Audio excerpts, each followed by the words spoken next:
Hi. ఈరోజు topic వచ్చి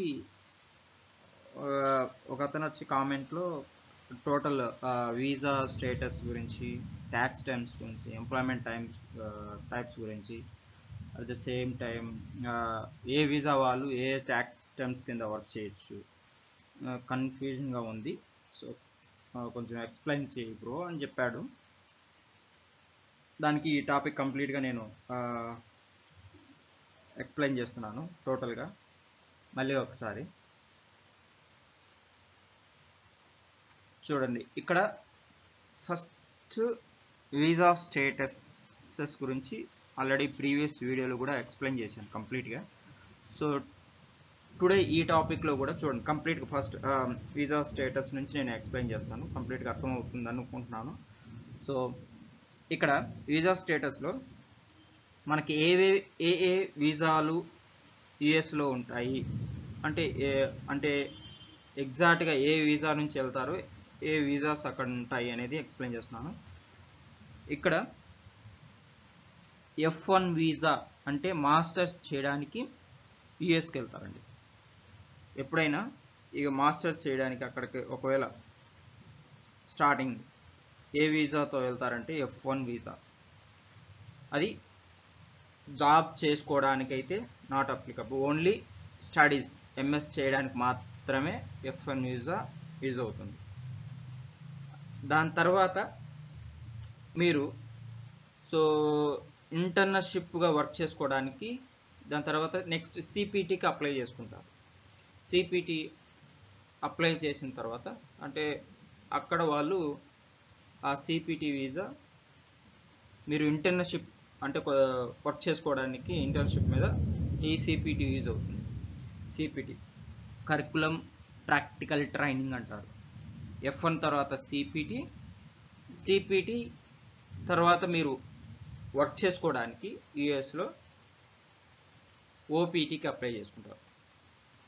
optional practical training అంటారు. అంటే అక్కడ అది అప్లై చేసుకున్న తర్వాత 1 year validity, first 1 year validity ఉంటుంది. అక్కడ 1 ఇయర్లో మీరు ఏ కంపెనీ, ఐటీ కంపెనీలో అయినా 1 ఇయర్ వర్క్ చేసుకోవడానికి పర్మిషన్ ఉంటుంది. తర్వాత ఆ 1 ఇయర్ అయిన తర్వాత మళ్ళీ ఫైల్ చేసుకున్నారనుకోండి, 24 మంత్స్ మీకు టైం మళ్ళీ రెన్యువల్ అవుతుంది. అంటే టోటల్గా ఓపీటీ మీద మీరు 3 ఇయర్స్ వర్క్ చేసుకోవచ్చు యుఎస్లో. దీన్ని ఆప్షనల్ ప్రాక్టికల్ ట్రైనింగ్ అంటారు. ఓపీటీ వాళ్ళు 3 ఇయర్స్ వ్యాలిడిటీ ఉంటుంది. దాని తర్వాత ఓపీటీ తర్వాత ఏ కంపెనీ అయినా వర్క్ చేస్తున్నప్పుడు ఏ కంపెనీ అయినా ఒకవేళ వాళ్ళు H1 ఫైల్ చేసినారనుకోండి, అక్కడి నుంచి వాళ్ళు H1కి మూవ్ అవుతారు. అక్కడ ఓపీటీ నుంచి ఏ కంపెనీ అన్న స్పాన్సర్షిప్ ఇచ్చినారనుకో, H1 ఆ కంపెనీ H1 ఫైల్ చేసిందనుకో, సో అట్లా వాళ్ళు H1B ఓపీటీ నుంచి H1Bకి వస్తారు. ఈ H1B వాళ్ళు H1Bకి ఒకవేళ ఎవరైనా ఫ్యామిలీ వైఫ్ డిపెండెంట్ వాళ్ళు ఉంటే H4 వీసా మీద వాళ్ళు యుఎస్కి వస్తారు. సో H1B వాళ్ళు ఎప్పుడైనా వాళ్ళ ఒక ఎంప్లాయర్ ఉంటాడు, ఆ ఎంప్లాయర్ కిందనే వర్క్ చేయాల్సి వస్తుంది. సో వీళ్ళు ఇండిపెండెంట్గా వర్క్ చేయలేరు, ఒక ఎంప్లాయర్ కిందనే వర్క్ చేస్తారు. వీళ్ళకి వచ్చే వైఫ్ వాళ్ళు H4 మీద డిపెండెంట్ వీసా, H4 మీద వాళ్ళు యూఎస్కి వస్తారు. వాళ్ళు కూడా వర్క్ చేసుకోవచ్చు H4 వీసా మీద. వాళ్ళని H4 EAD అంటారు. H4 EAD నుంచి తర్వాత GCEAD వస్తుంది, దాని తర్వాత GC వస్తుంది, దాని తర్వాత యుఎస్ సిటిజన్ అవుతారు. ఈ విధంగా వీసాస్ అనేటివి యుఎస్లో ఉంటాయి. At the same time TN visa, E3 visa కూడా మనం చూడొచ్చు. TN వీసా వాళ్ళు TN1 TN2 అంటే మెక్సికో వాళ్ళు ఉంటారు, కెనడియన్ సిటిజన్స్ వాళ్ళకు ఈ వీసాస్ వాళ్ళు ఏదైనా TN వీసా ఉంటుంది. దాని తర్వాత E3, ఇది ఆస్ట్రేలియన్ వీసా అంటారు. ఇలా ఆస్ట్రేలియన్ సిటిజన్స్కు ఈ E3 అనేది E3 వీసా అనేది వస్తుంది. సో ఇలాంటి యుఎస్ స్టాఫింగ్లో ఇలాంటి వీసాస్ మాత్రం మనం చూస్తాం. అక్కడ మనం గుర్తుపెట్టుకోవాల్సింది F1 వీసా ఉంటుంది, CPT ఉంటుంది, OPT ఉంటుంది, H1B ఉంటుంది, H4EAD ఉంటుంది, GCEAD ఉంటుంది, GC ఉంటుంది, US సిటిజన్స్ ఉంటారు, TN ఉంటుంది, E3 ఉంటుంది, L2EAD కూడా ఉంటుంది. అంటే L1 అంటే ఒక కంపెనీ ద్వారా యూఎస్కి వెళ్ళారనుకోండి, ఆ L1 ద్వారా వెళ్తుంది, అది కంపెనీ ట్రాన్స్ఫర్ వీసా అంటారు. అది వాళ్ళకు డిపెండెంట్ ఎవరైనా వైఫ్ వాళ్ళ ఫ్యామిలీ ఉంటే L2EAD మీద వస్తుంది. సో ఈ వీసాస్ మాత్రం నేను కంప్లీట్గా మీకు ఇమిగ్రేషన్ గురించి ఎక్స్ప్లెయిన్ చేయడం లేదు, ఓన్లీ ఏ వీసాస్ ఉంటాయి అనేది మాత్రం ఎక్స్ప్లెయిన్ చేస్తున్నాను ఇక్కడ, అది గుర్తుపెట్టుకోండి. మళ్ళీ నేను ఇన్ డీటెయిల్గా మీకు కావాలంటే నెక్స్ట్ ఇమిగ్రేషన్ ప్రాసెస్లో ఈ ప్రాసెస్ గురించి ఎక్స్ప్లెయిన్ చేస్తాను 1 by 1 ఒకటి. ఇక్కడ మీరు యుఎస్ స్టాఫింగ్లో ఎంటర్ అయితే వీసా స్టేటస్ అక్కడ ఏ వీసాస్ ఉంటాయి అనేది మాత్రం గుర్తుపెట్టుకోండి. F1, CPT, OPT, H1B, H4EAD, GCEAD, then GC, US citizens, TN visa, E3 visa, L1 visa, L2 visa. ఈ వీసాస్ మాత్రం మీకు వీటి గురించి చిన్న ఎక్స్ప్లెనేషన్ కావాలంటే, ఇప్పుడు F1 నుంచి F1 అనేది ఒక మాస్టర్స్ చేయడానికి F1 వీసా యూజ్ అవుతుంది. యుఎస్లో మాస్టర్స్ చేయడానికి, యుఎస్లోకి ఎంటర్ కావడం, మాస్టర్స్ హైయర్ ఎడ్యుకేషన్ చదువుకోవడానికి F1 వీసాతో వెళ్తారు.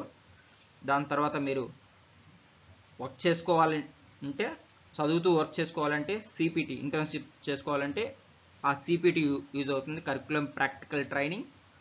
దెన్ OPT మీకు 3 years వర్క్ చేసుకోవడానికి ఐటీ కంపెనీలో ఎక్కడైనా 3 years వ్యాలిడిటీ ఉంటుంది, ఆప్షనల్ ప్రాక్టికల్ ట్రైనింగ్ అంటారు.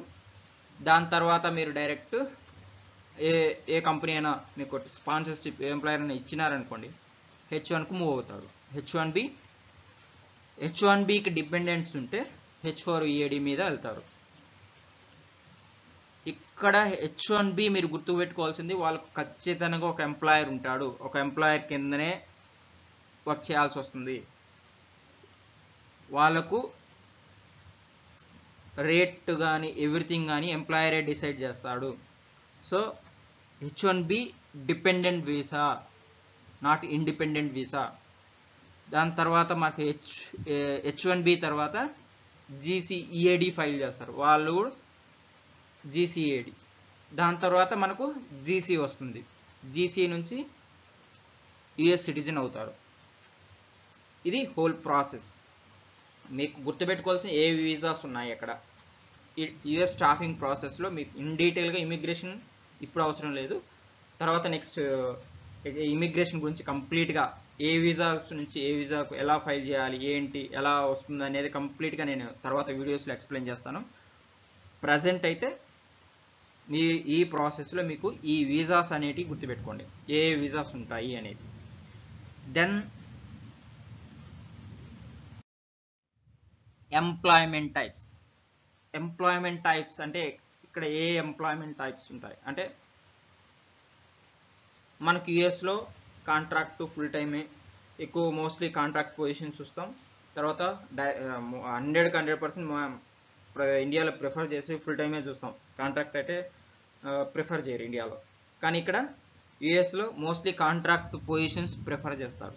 సో ఇక్కడ మనం గుర్తుపెట్టుకోవాల్సింది కాంట్రాక్ట్ ఎంప్లాయ్మెంట్ టైప్స్లో contract hire, full time, part time, ఈ 4 రకాల టైప్ మనకు అక్కడ అయితే చూస్తాం. మోస్ట్లీ యుఎస్లో చాలామంది ప్రిఫర్ చేసేది కాంట్రాక్ట్ పొజిషన్స్. కాంట్రాక్ట్ హయ్యర్ అంటే ఏంటి, ఫుల్ టైం అంటే ఏంటి, పార్ట్ టైం, ఈ 4 మనం గుర్తుపెట్టుకోండి. వీటి గురించి నేను ఎక్స్ప్లెయిన్ చేస్తాను తర్వాత నెక్స్ట్ టాపిక్లో చెప్తాను. ఇప్పుడు కాంట్రాక్ట్ పొజిషన్స్ అంటే మోస్ట్లీ కొంతవరకు ఒక 6+ months కాంట్రాక్ట్స్ ఉండొచ్చు. 12 డిపెండ్ ఆన్ ప్రాజెక్ట్ని బట్టి ఎన్ని మంత్స్ కాంట్రాక్ట్, 1 year 2 years లేకపోతే 6 months 3+ months అనేది ఒక సర్టెన్ పీరియడ్ వరకే ఉంటుంది కాంట్రాక్ట్. సో దాన్ని కాంట్రాక్ట్ పొజిషన్స్ అంటారు. కాంట్రాక్ట్ హయ్యర్ అంటే ఒక సర్టెన్ పీరియడ్ వరకు కాంట్రాక్ట్ ఉండి తర్వాత కంపెనీ ఫుల్ టైంకి తీసుకుంటారు. దీన్నే కాంట్రాక్ట్ హయ్యర్ అంటారు. ఇక్కడ ఫుల్ టైం డైరెక్ట్గా మనం ఫుల్ టైం క్లయింట్కు ఫుల్ టైం కింద తీసేసుకుంటారు. దీంట్లో కాంట్రాక్ట్ డైరెక్ట్ ఫుల్ టైం ఉంటుంది. బెనిఫిట్స్ అన్ని ఎవ్రీథింగ్ దీంట్లో full time. Part time just దీనికి 600 hours 200 hours అట్లా కొంత పార్ట్ టైం అంటే జస్ట్ లిమిటెడ్ అవర్స్ కొంత ఎప్పుడైనా వీలున్నప్పుడు వర్క్ చేసుకుని దీన్ని పార్ట్ టైం అంటారు. ఇది అండి ఎంప్లాయ్మెంట్ టైప్స్ అంటే ఎక్కడ ఉంటాయి, 4 రకాలు ఉంటాయి. Contract hire, full time, part time. ఇక్కడ గుర్తుపెట్టుకోవాల్సింది కాంట్రాక్ట్ ఓన్లీ సర్టన్ పీరియడ్ వరకు ఉంటుంది. అది ఎన్ని మంత్స్ అయినా ఉండొచ్చు. కాంట్రాక్ట్ 4+ months అయినా ఉండొచ్చు, 5+ ఉండొచ్చు, 1 year కాంట్రాక్ట్ ఉండొచ్చు, 6+ months కాంట్రాక్ట్ ఉండొచ్చు. ఇది కాంట్రాక్ట్ అంటే. కాంట్రాక్ట్ హైయర్ అంటే సపోజ్ 6 months కాంట్రాక్ట్ నడిచి 6-7th month తర్వాత వాళ్ళు డైరెక్ట్ ఫుల్ టైంకి వెళ్ళిపోతారు. ఇది contract hire. Full time, part time. దీని గురించి క్లియర్గా ఉంటుంది, మీరు అర్థం చేసుకుంటే. నెక్స్ట్ దాంట్లో ట్యాక్స్ టర్మ్స్. ఇక్కడ ట్యాక్స్ టర్మ్స్ గురించి కంప్లీట్గా ఎక్స్ప్లెయిన్ చేయాలి. ట్యాక్స్ టర్మ్స్ గుర్తుపెట్టుకోండి. ట్యాక్స్ టర్మ్స్ ఎన్ని రకాలుగా ఉంటుంది చూడండి. 3 types. Corp to Corp, 1099, W2. అసలు కార్ప్ టు కార్ప్ అంటే ఏంటి, 1099 అంటే W2 అంటే ఏంటి, ఈ 3 రకాలుగా ట్యాక్స్ టర్మ్స్ ఉంటాయి. ఇక్కడ కార్ప్ టు కార్ప్ మనము ఒక ఎగ్జాంపుల్ చెప్తాను. ఒక కన్సల్టెంట్ని సపోజ్ నేను రిక్రూటర్గా ఉన్నాను. సో కన్సల్టెంట్ తీసుకున్నాను. ఒక కన్సల్టెంట్ H1B క్యాండిడేట్ని తీసుకొని వచ్చి వేరే కంపెనీకి ప్లేస్ చేశాను. సో ఈ కంపెనీలో జాబ్ ఆపర్చునిటీ ఉంది. సో అక్కడికి వెళ్తా ఉంటే ఇంట్రెస్ట్ ఉంటే ఆ కంపెనీకి అయితే సెలెక్ట్ అయ్యాడు. సో మా కంపెనీకి ఆ కంపెనీకి మధ్య అగ్రిమెంట్ ఉంటుంది. నేను తెచ్చిన ఈ కన్సల్టెంట్ మీతో వర్క్ చేస్తాడని మా కంపెనీకి వాళ్ళ కంపెనీకి ఒక అగ్రిమెంట్ ఉంటుంది, ఒక MSA ఉంటుంది. సో ఇన్ని మంత్స్ ప్రాజెక్ట్ అని, సో ఇంత రేట్కి వర్క్ చేస్తున్నాడని మనం ఆ క్యాండిడేట్ని సప్లై చేస్తాం. దీన్ని కార్ప్ టు కార్పొరేషన్ టు ఒక కార్పొరేషన్ ఇంకో కార్పొరేషన్, ఒక కన్సల్టెంట్ వర్క్ వాళ్ళకి మధ్య ఒక MSA ఉంటుంది. ఈ క్యాండిడేట్ ఆ కంపెనీలో పనిచేస్తూ ఉంటాడు. సో నేను తెచ్చినా కూడా మాది ఒక SBS కార్పొరేషన్, ఒక సంస్థ, ఒక కంపెనీ. టెక్ మహేంద్ర అనేది ఇంకో కంపెనీ. సో మా త్రూ ఈ కన్సల్టెంట్ నేను తెచ్చాను, టెక్ఎం ప్లేస్ అయ్యాడు. సో అతను ఆ టెక్ఎంలో పనిచేస్తూ ఉంటాడు, కానీ శాలరీ నేను పే చేస్తూ ఉంటాను ఇక్కడ. సో మా కంపెనీకి ఈ కంపెనీకి మధ్య MSA ఒక అగ్రిమెంట్ ఉంటుంది. ప్రాజెక్ట్ ఏమో ఆ కంపెనీలో వర్క్ చేస్తున్నాడు, కానీ శాలరీ నేనే పే చేయాలి. సో అలాంటిది వన్ కార్పొరేషన్ టు ఇంకో కార్పొరేషన్కి మధ్య వర్క్ చేయడం. ఇక్కడ 1099 అంటే ఇక్కడ ముందు W2 తెలుసుకుందాం. W2 కాంట్రాక్ట్ ఉంటుంది, W2 శాలరీడ్ ఉంటుంది. W2 అంటే సపోజ్ ఒక పర్సన్ మనం W2 కింద హైర్ చేసుకున్నామంటే అతని ట్యాక్స్ ఎవ్రీథింగ్, మన శాలరీ పే చేసే పాటు ట్యాక్స్ గవర్నమెంట్ పే చేసే అన్నీ కూడా ఒక కంపెనీ చూసుకుంటుంది. అతని ట్యాక్స్లు అతనికి సంబంధం లేదు, ఓన్లీ శాలరీ మాత్రం తీసుకుంటూ ఉంటాడు. మిగతా ట్యాక్స్లు కానీ ఏమున్నా కానీ ఆ కంపెనీ రెస్పాన్సిబిలిటీ. ట్యాక్స్ పే ఇక్కడ కంపెనీ ట్యాక్స్ పే చేస్తుంది. ఇక్కడ W2 కింద వస్తే. ఇక్కడ 1099 అంటే ఒక క్యాండిడేట్ 1099 కింద వర్క్ చేస్తున్నాడంటే అతని ట్యాక్స్ అతనే పే చేసుకోవాల్సింది గవర్నమెంట్కి. అది డిఫరెన్స్. ఇండివిజువల్గా వర్క్ చేసుకోవచ్చు, అతను 1099 కింద అతని ట్యాక్స్ అతనే పే చేసుకుంటాడు. ఇక్కడ ఒక కంపెనీ ట్యాక్స్ పే చేస్తుంది, అది డిఫరెన్స్.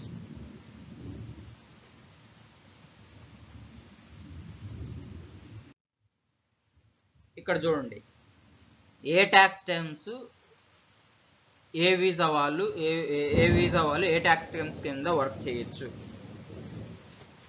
ఒకసారి చూడండి. కాప్ టు కాప్ కింద మోస్ట్లీ అందరూ కూడా కార్పొరేషన్ కాంట్రాక్ట్ పొజిషన్లో కాప్ టు కాప్నే ఎంచుకుంటారు. సో ఇక్కడ అన్ని వీసాస్ ఇక్కడ కాప్ టు కాప్ కింద వర్క్ చేయొచ్చు.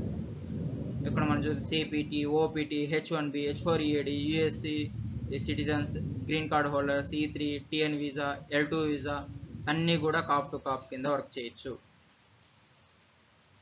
వీళ్ళు నెక్స్ట్ 1099 W2 ఉన్నాయి.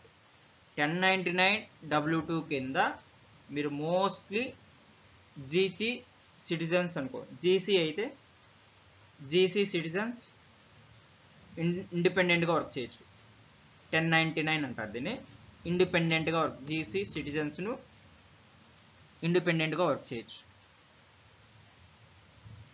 ఇక్కడ జీసీ సిటిజన్స్ H4EAD అని పెట్టాం. దీంతో పాటు L2EAD కూడా చేయొచ్చు. CPT and then OPT, E3, TN ఇవి కూడా వర్క్ చేయొచ్చు. నేను ఎందుకు చెప్తున్నా అంటే 1099 W2 కింద మోస్ట్లీ జీసీ సిటిజన్సే ఉంటారు, ఎక్కువ ప్రిఫర్ చేస్తారు. చాలా కంపెనీస్ కూడా జీసీ సిటిజన్స్ ఇప్పుడున్న సిచ్యువేషన్లో జీసీ సిటిజన్సే 1099 W2. ఇప్పుడు సిచ్యువేషన్ మార్కెట్ చాలా టఫ్గా ఉంది. మోస్ట్లీ చాలా కంపెనీలు సో నాకు ఓన్లీ W2 కిందనే కావాలి, W2 కిందనే కావాలి, లేదా 1099 W2 కిందనే కావాలి అంటారు. అప్పుడు జీసీ సిటిజన్స్ మోస్ట్లీ వీళ్ళే కావాలని ప్రిఫర్ చేస్తారు. సో అలా అందుకని చెప్తున్నాం. మోస్ట్లీ ఇక్కడ W2 కూడా US citizens, GC, H4EAD. So దీంతో పాటు 1099 W2 అంటే వీళ్ళు వర్క్ కింద వీళ్ళ ట్యాక్స్ టర్మ్స్ కింద వర్క్ చేస్తున్నా అంటే ఇండిపెండెంట్ కన్సల్టెంట్స్ అంటారు. వాళ్ళు ఇండిపెండెంట్గా ఏ ట్యాక్స్ టర్మ్స్ కన్నా చేయొచ్చు.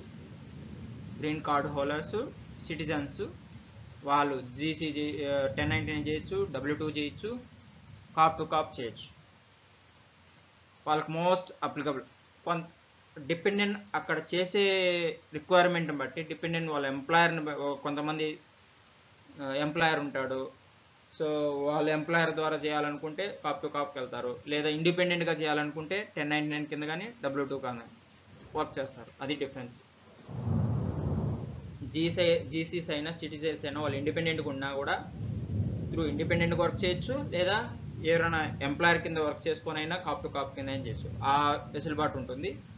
సో మీకు ఎగ్జాంపుల్గా ఇక్కడ చెప్తాను. కన్సల్టెంట్ H1B అంటే వాళ్ళు ఓన్లీ కాప్ టు కాప్ కిందనే వర్క్ చేస్తారు. They should have employer. వాళ్ళు H1Bకి ఎంప్లాయర్ ఉంటాడు. ఇన్ కేస్ H1 ట్రాన్స్ఫర్, ఒక కంపెనీ నుంచి ఇంకొక కంపెనీకి H1 ట్రాన్స్ఫర్ కేసెస్ ఉంటాయి. వాళ్ళు కాప్ టు కాప్ చేయొచ్చు, ఫుల్ టైం కూడా చేయొచ్చు. సిపిటి అండ్ ఓపీటీ వీళ్ళకు ఎంప్లాయర్ ఉందనుకోండి, కాప్ టు కాప్ కింద చేస్తారు. లేదా మేము ఫుల్ టైం చేసుకుంటాము అంటే వాళ్ళు డైరెక్ట్గా కంపెనీకి ఫుల్ టైంకి వెళ్ళిపోతారు. కన్సల్టెంట్స్ అండ్ జీసీ హోల్డర్స్ చెప్పాను కదా, ఇండిపెండెంట్ జీసీ సిటిజన్స్ ఎప్పుడు ఏదైనా చేసుకోవచ్చు. వాళ్ళు కాప్ టు కాప్ చేయొచ్చు, 1099 చేయొచ్చు, W2 చేయొచ్చు, ఫుల్ టైం చేయొచ్చు. వీళ్ళు ఇండిపెండెంట్ కన్సల్టెంట్స్ అంటారు. ఇక్కడ కన్సల్టెంట్ H4EAD ఉంటే కాప్ టు కాప్. H4E అంటే H1 వీసా డిపెండెంట్ వాళ్ళు H4EAD అంటాం. ఇక్కడ వాళ్ళు కూడా కాప్ టు కాప్ చేయొచ్చు, 1099 చేయొచ్చు, W2. వాళ్ళు ఇండిపెండెంట్, వాళ్ళు కూడా చేయొచ్చు. బట్ వాళ్ళకి ఎంప్లాయర్ ఉంటే కాప్ టు కాప్ కిందనే పనిచేయాలి.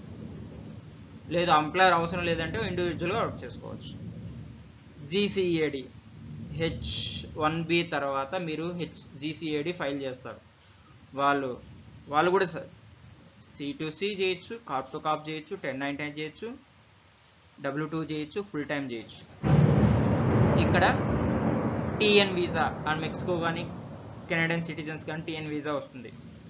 వాళ్ళు కూడా ఒక ఎంప్లాయర్ కింద ఉంటే కాంట్రాక్ట్ పొజిషన్ చేసుకుంటారు, లేదా వాళ్ళు ఇండిపెండెంట్ వర్క్ చేయాలనుకుంటే 1099 W2 full time.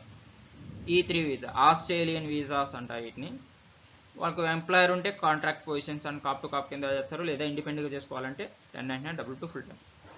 L2 visa వాళ్ళు ఒకవేళ వాళ్ళకి ఎంప్లాయర్ ఉంటే contract positions and corp to corp కింద చేస్తారు, లేదా ఇండిపెండెంట్గా అయితే 1099 W2 ఫుల్ టైం.